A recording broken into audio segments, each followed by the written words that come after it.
Pendant une longue période, j'ai travaillé comme entrepreneur et puis pour les entreprises. Et puis depuis maintenant 20 ans, je travaille pour les territoires, les collectivités territoriales. Je les aide dans le développement, l'attractivité. C'est sans doute, je pense, à cause de ces deux expériences que j'ai eu un rêve. J'ai imaginé que l'altruisme, alors l'altruisme, vous savez, c'est au fond s'occuper des autres de façon désintéressée, sans chercher de contrepartie, Voilà, là-dessus, vous m'avez compris. Donc c'est la philanthropie, c'est la charité, c'est le don, c'est tout ça. Alors imaginez que l'altruisme permette de développer du business. Imaginez que le don permette de rendre les territoires, les entreprises plus compétitifs. Imaginez le monde entier en train de se mobiliser vers l'altruisme parce que ça crée du business pur et dur. Vous imaginez ça? Mais ça serait dingue. Tout le monde irait. Trump, Poutine, enfin. N'importe qui. Tout le monde irait parce que ça crée du business. Alors c'est vrai que si je le dis comme ça paraît très utopique. Je vous propose de rentrer dans mon utopie réaliste, parce que je crois qu'elle est très réaliste. Alors d'abord, il y a une bonne nouvelle. Vous avez derrière le fondation. On est en France, et les fondations, c'est plus 78%. Combien il y a de fondations en Europe? 148 000. 148 000 148 000. La croissance permanente. Le don se développe en permanence. Mais pourquoi le don se développe? Pourquoi aujourd'hui dans nos sociétés le don se développe? C'est à cause de l'économie qui va mieux? Oui, un peu. Quand elle allait moins bien, ça se développait moins. Ça a même baissé un petit peu aux États-Unis. C'est à cause des lois. La loi TEPA, 2007, la défiscalisation, oui, un peu, ça joue un peu. C'est à cause de Bill et Melinda Gates, souvenez-vous, Warren Buffett, qui lancent le Giving Pledge et qui disent les très riches au monde doivent donner la moitié de leur fortune. Il y a 170 ultra riches qui donnent. Et on voit l'investissement sur la santé, notamment en Afrique, qui fait un bond. Alors oui, ça a joué, mais enfin, par rapport au niveau mondial, c'est une explication partielle. Est-ce que c'est le numérique qui permet du financement participatif dont une partie est désintéressée? Est-ce que c'est tout ça?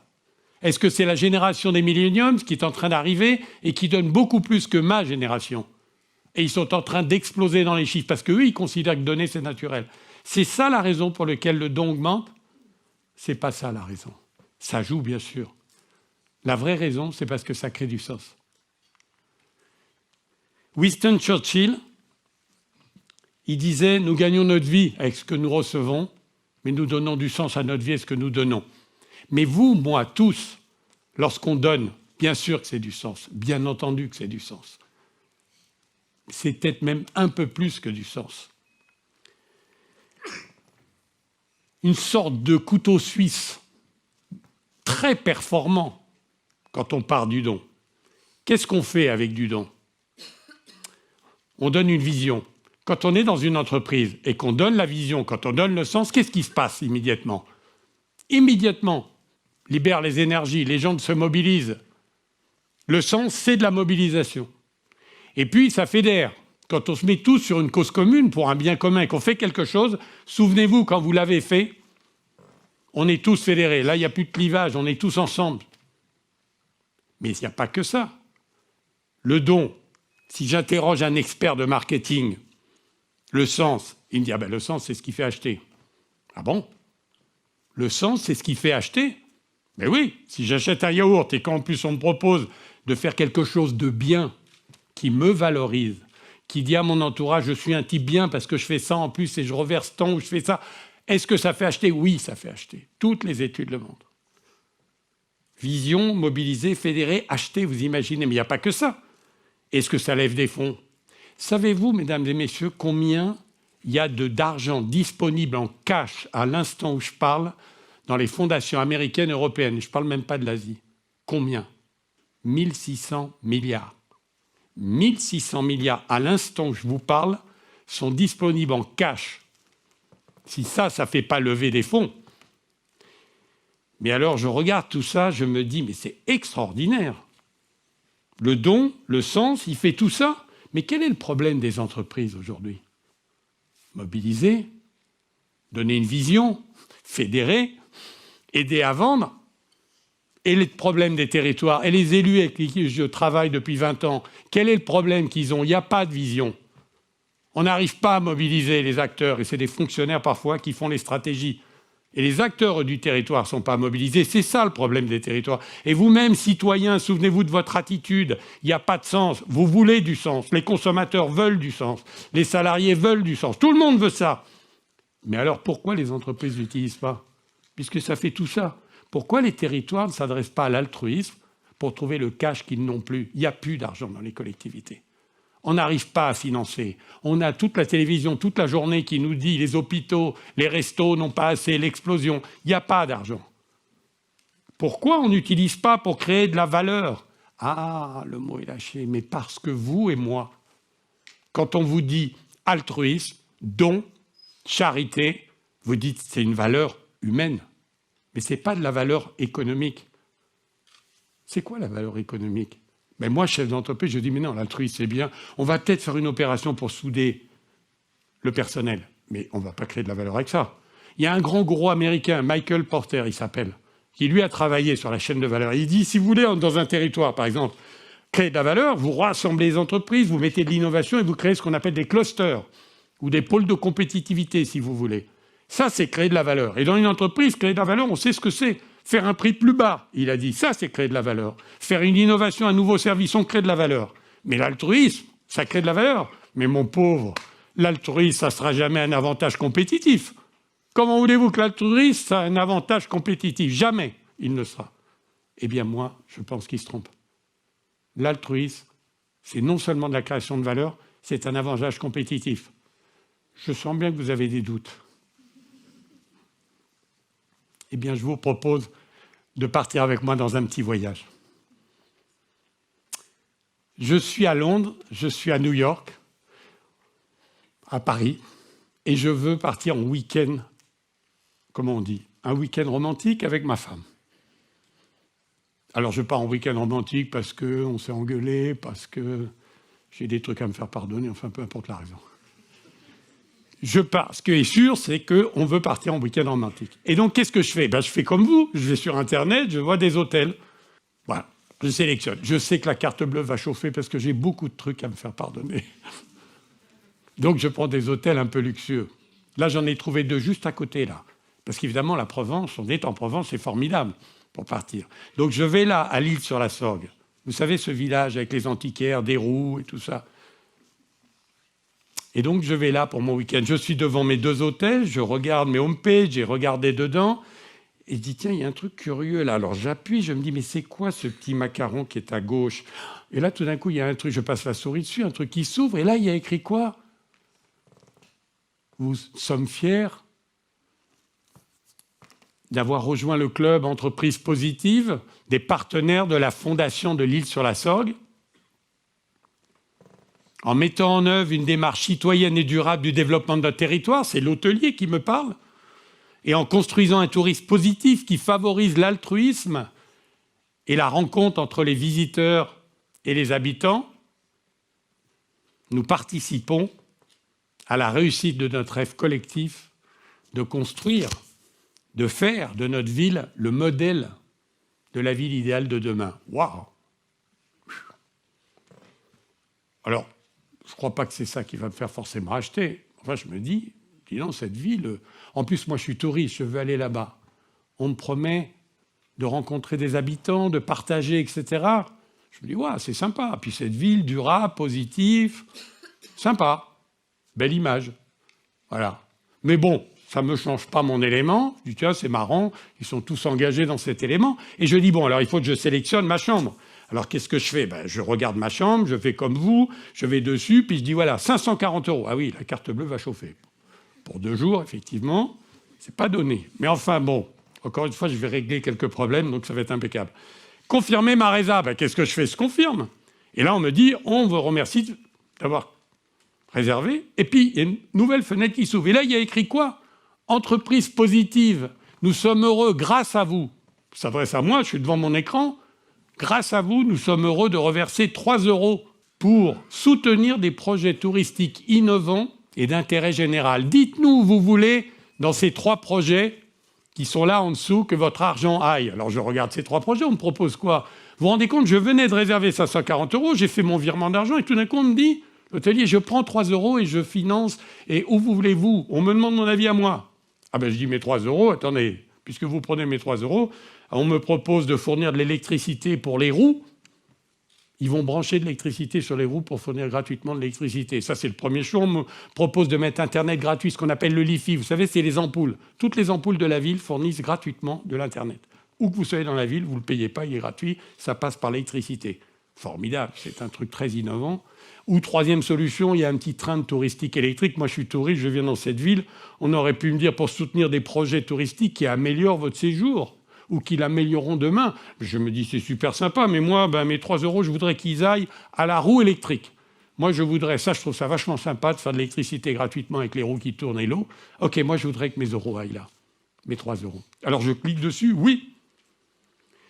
Et au moment où je clique, merci d'avoir soutenu ce projet, on me dit. Dites oui si vous voulez suivre ce projet, l'avancement, dans le temps. On vous tiendra au courant quand il sera financé, grâce à vous, entre autres. Qu'est-ce que je fais? Je me dis, c'est sympa. Je fais oui, évidemment, probablement. Peut-être pas, peut-être oui. Qu'est-ce que je viens de faire là? Je suis venu dans un territoire et j'ai effectivement voulu réserver. Et là, l'image que j'ai de ce territoire, à l'instant où je vous parle, je suis toujours devant mon ordinateur à Paris, à Londres ou ailleurs. Quelle image j'ai? Je me dis d'abord, c'est des gens, l'Île-sur-la-Sorgue, citoyens, durables, touristes positifs, on appelle ça l'économie positive, vous savez, celle qui, la transmission, la durabilité et l'altruisme, précisément. Ça s'appelle l'économie positive. Je me dis, ces gens-là, ils font un truc formidable. Deuxième élément, pour moi, l'Île-sur-la-Sorgue, c'était un village très traditionnel tourisme. Et tout d'un coup, ils me proposent de financer que des trucs innovants. Mon image de l'Île-sur-la-Sorgue, pouf, elle a changé un petit peu. Je dis, tiens, ils financent des trucs innovants, c'est un laboratoire, ce truc-là, ils sont très en pointe, ces gens-là. Alors que j'avais l'image de choses classiques. Et puis, troisièmement, ils viennent de lever des fonds. Concrètement, imaginez que tous les hôtels fassent ça, tous les restaurants fassent ça, oula, ça va lever beaucoup d'argent. C'est exactement. Et l'hôtelier, lui, qu'est-ce qu'il a fait? Déjà, moi, l'hôtelier, je me dis, ce type-là, il prend mes 3 €, il reverse, c'est tout altruiste, sympa, c'est un hôtel positif. C'est quand même sympa. Autre chose, l'image que j'en ai d'innovation, c'est pareil, ça rejaillit sur l'hôtelier. Donc moi, le client, je me dis, cet hôtelier, il est sympa. En plus, il m'a proposé une expérience. Les gens de marketing parlent d'expérientiel. Je viens de vivre une expérience. J'avais cru payer 540, c'était fini. Tout d'un coup, on me propose d'aider des gens, de faire un truc bien. Avec mes 540 € tout d'un coup, qui était juste mon week-end pour me réconcilier, hop, tout d'un coup, je fais un truc bien. Évidemment que l'hôtelier est valorisé. Et en plus, il me propose une autre expérience. Il me dit, quand vous viendrez, vous allez rencontrer des habitants. Quand vous partez quelque part et que vous allez chez des copains, qu'est-ce que vous leur dites? M'amène pas dans un truc touristique. Moi, je veux aller dans les restos où les gens du coin. C'est ça qu'on me propose. Donc ça, effectivement, c'est très positif. Et puis enfin, il m'a proposé un lien. Ouh là là, mais ça, c'est de l'or. Les gens de marketing disent, c'est quoi l'avenir? L'avenir, c'est un lien personnalisé entre un client et une marque, entre un territoire, entre un hôtelier. Or, qu'est-ce que je viens faire? À votre avis, quand je vais arriver dans l'hôtel, de quoi je vais parler à la réception? Eh oui, je vais arriver, je vais dire, bon alors la roue, elle en est où là, le financement? Parce que mes 3 €, évidemment que je vais parler de ça. Je viens de créer un lien entre un hôtelier et moi. On ne parle pas de business là, on parle d'autre chose. Vous vous rendez compte d'une valeur? Mais c'est dingue. Je suis parti de 3 €. Vous savez combien ça fait sur 540? 0,6%. 0,6%. Je viens de créer des valeurs dans tous les coins, pour le territoire, pour l'hôtelier. Évidemment, pour moi, et on va terminer là-dessus, évidemment, moi, c'est énorme. J'ai mis du sens dans mon achat. J'avais 540 € tout d'un coup, je fais un truc bien. En plus, on met reconnaissance. Souvenez-vous ce qu'on m'a dit dans le texte. Grâce à vous. Merci, monsieur. Grâce à vous. On finance des choses formidables. Truc génial. Et en plus, on m'a proposé de l'expérience, évidemment, là aussi, et on m'a laissé le choix. À aucun moment, j'ai eu de contrainte. Tout ça, c'est de la création de valeur. Vous vous rendez compte, j'ai changé l'image d'un territoire, j'ai créé de la valeur, j'ai un avantage concurrentiel. Est-ce que les hôtels d'Aix me proposent ça? Non. C'est donc un avantage concurrentiel. Je viens de vous démontrer que l'altruisme peut créer des avantages concurrentiels. Et si on était complètement fou, on continuerait en se disant « Et pourquoi on ne le fait pas à tout le monde ?» Et pourquoi on ne fait pas, quand on achète, j'arrive à l'Île-sur-la-Sorgue, je rentre chez un commerce, pourquoi il ne me propose pas de reverser 0,50 centimes, 1 euro? Ça, c'est ce que fait l'hôtel de Caumont à Aix-en-Provence. Mais l'hôtel Campredon, à Lille, il peut faire la même chose. Et pourquoi on me propose ça? Et pourquoi pas tous les commerces le proposeraient? Je me dis, calmez-vous. Non, non, je ne me calme pas. Je ne suis pas du tout calme. Je veux que tous les commerces le fassent. Je vais aller voir tous les commerçants. Je vais leur dire, vous le faites. Vous allez voir comment ça va vous rapporter. Et je vais leur faire un montage comme on vient de le voir sur l'hôtelier. Regardez ce que vous allez avoir. Et je peux continuer. Et si je mettais tous les arrondis? Vous savez, ces entreprises qui proposent de donner l'arrondi, par exemple votre feuille de paye dans l'entreprise, on vous dit, voilà, vous gagnez 2542 ce mois-ci, 57. Est-ce que vous acceptez tous les mois que le centime, là, vous le mettiez dans la fondation qu'on soutient? Et avec mes fournisseurs, je leur dis, voilà, il y a des factures, je suis prêt à vous payer votre facture, mais je voudrais que vous acceptiez de les centimes, vous le versiez à la fondation, monsieur le fournisseur. Et je le fais avec mes clients, la même chose. Et imaginons que je fasse ça avec le boulanger. Je vais dans la boulangerie, je dis, monsieur le boulanger, vous le faites bien avec les pièces jaunes chaque année. Et pourquoi vous ne feriez pas toute l'année? On vous met une boîte, parce que là, il n'y a pas l'ordinateur. Et pourquoi généraliser au relevé bancaire? Tiens, les banquiers, ça tombe bien, cela. Et pourquoi je ne leur dis pas, vos relevés bancaires, l'arrondi bancaire, pourquoi on ne le reverse pas? Ou vous prenez une quote-part. Et pourquoi je ne trouve pas des banquiers qui acceptent de faire ce que lui a accepté de faire, ce banquier-là? Qu'est-ce qu'il a fait avec l'Auvergne? C'était Auvergne Nouveau Monde. Une carte de paiement. Chaque transaction, DAB, commerce, n'importe où, 3 centimes partaient directement pour financer le développement, en l'occurrence des écoles. Qu'est-ce qui empêche les banques de faire ça? Rien. Rien du tout. Et si j'ai ma fondation Entreprise Positive, qui est là au milieu, celle qu'on a créée, et si je dis aux banquiers, chaque fois que vous le faites, ça va valoriser, merci pour la fondation Banque Positive, je pense qu'ils en ont besoin, ça va être génial. C'est la folie ce que je suis en train de faire. Je suis en train de transformer toute l'économie de l'Île-sur-la-Sorgue. Vous imaginez toute l'économie.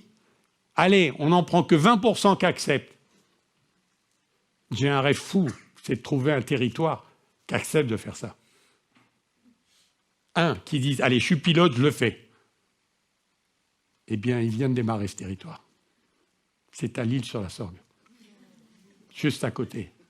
Ils sont partis là-dessus en acceptant de transformer, de faire l'altruisme, basculer toute l'économie dans ce qu'on appelle l'économie positive.